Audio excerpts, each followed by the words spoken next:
Hi, my name is Chris Cogley, and I wrote the screenplay Sand Creek. Based on the actual events of the 1864 massacre, Sand Creek tells the story of how a devoted Army major's effort to secure peace with the Cheyenne in Colorado is jeopardized by a fanatical colonel who's hell-bent on finding a permanent solution, not a peaceful one. The movie opens with Colonel John Chivington telling Major Ned Wynkoop that the Cheyenne are about to go on the warpath.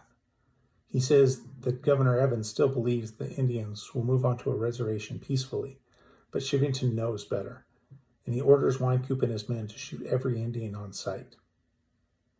Because he owes his military career and his life to Chivington, and because he has a young family of his own to protect, Wynkoop is all too eager to follow these orders as a way to keep the plains safe for the innocent settlers who are making their home there.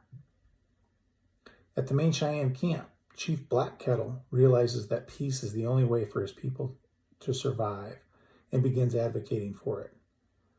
The chiefs agree to invite Wynkoop to their village with the promise of turning over 4 children who were captured by other tribes. As a father, Wynkoop can't comprehend not doing everything in his power to rescue those children, so he risks his life, the safety of his men, and disobeys a direct order to travel to the Cheyenne village and negotiate the release of the captured children. Wynkoop instantly bonds with Black Kettle.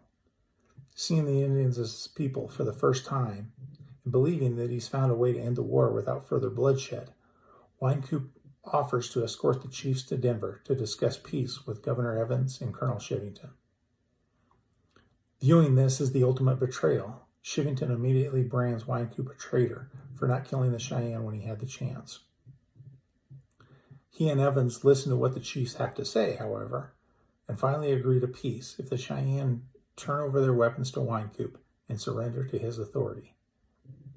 The Cheyenne do as they're told, but when Wynkoop is suddenly relieved of command and ordered to report to a superior officer in Kansas, it's obvious that peace is far from secure. It's Dances with Wolves meets A Few Good Men in a story about intolerance, fear, and moral supremacy that's as relevant in today's political climate as it was more than 150 years ago. I first heard this story as a young boy growing up in Colorado, and it's haunted me ever since. It's a story that needs to be told, not just to acknowledge the sins of the past, but to help ensure that atrocities such as this aren't part of any future. Thank you, and have a great day.